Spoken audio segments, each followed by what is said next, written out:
काय म्हणणार कशा पद्धतीने काय प्रश्न विचारणार सर, उद्या तुम्ही वसई विरार शहर महानगरपालिकेच्या विरोधात उद्या एक दिवसीय आंदोलन करणार आहात, त्याबद्दल तुम्ही काय सांगा? गेल्या 2 दिवसापासून समाज माध्यमांवरती पत्रकारांच्या नावाची एक यादी व्हायरल झालेली आहे. त्या यादीमध्ये थकबाकीदार पत्रकार असतं त्या यादीमध्ये म्हटलेलं आहे. ही यादी जरी अधिकृत नसली तरी ती महापालिकेच्या आयुक्तांनी पाठवलेली यादी आहे. त्यामध्ये पत्रकारांच्या नावाचा उल्लेख आहे, त्यांच्या मालमत्तांचा उल्लेख आहे. विशेष म्हणजे ज्या मालमत्ता पत्रकारांच्या नावावरती नाही त्या मालमत्तांच्या नावावर दाखवण्यात आलेल्या आहेत.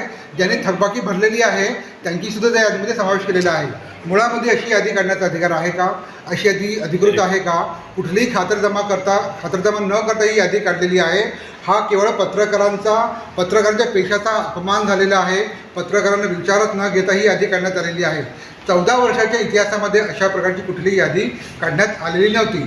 जर वसईविरारमध्ये सगळ्या प्रोफेशनचे लोक आहेत, वकील आहेत, डॉक्टर आहेत, त्यांची यादी का नाही काढली? महापालिकेचे कर्मचारी त्यांची यादी का नाही काढली? अशा प्रकारची यादी काढणं म्हणजे पत्रकारांवरती दबाव टाकण्याचा प्रकार आहे.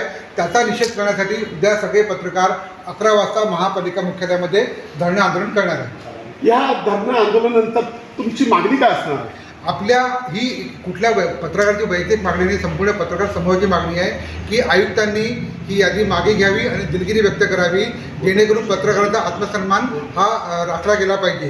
कारण या यादीमुळे पत्रकारांची समाजात बदनामी झालेली आहे. अनेकांचा असा गैरसमज झालेला आहे की पत्रकारांच्या अनेक मालमत्ता आहेत.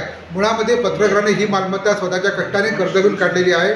ती कुठल्याही सरकारी कोट्यातून घेतली नाही. त्यामुळे पालिकेने यादी जरी पालिकेची अधिकृत ग्रुपवरती नसली तरी सगळ्या राजकीय पक्षांच्या ग्रुपवरती आहेत. लोकांना आम्हाला विचारणा करतात आहे. त्यांची बदनामी त्याचं कारण काय? कोणाच्या वडिलांच्या नावानं फ्लॅट आहे, कोणाच्या भावाच्या नावानं फ्लॅट आहे, त्यांचे नाव तुम्ही कसं काय टाकलं? पत्रकारांचे मोबाईल नंबर घेऊन तुम्ही यादी काढताय म्हणजे पत्रकारांचे मोबाईल घेऊन जास्ती करताय का? असाच प्रश्न आम्हाला निर्माण होतो. एखादा पत्रकारांनी कोणाच्या घरपट्टी भरलेली त्याचं नाव सुद्धा त्याच्यामध्ये आलेला, त्याच्यामध्ये ती खातरजमा महापालिकेने करायला पाहिजे होती की माझ्या मोबाईलने जर मी सामाजिक कार्य म्हणून माझ्या शेजारच्यांचं घर भरलं त्याची प्रॉपर्टी माझी कशी झाली? आमचे मित्र दिलीप डाबरे आहेत, त्यांनी त्यांच्या शेजारच्या 85 वर्ष गृहस्थाची घरपट्टी भरली, मग तो फ्लॅट त्यांच्या नावावर कसा काय दाखवला गेला? आज समाजामध्ये असा मेसेज गेला की या सगळ्या प्रॉपर्ट्या पत्रकारांच्या आहेत.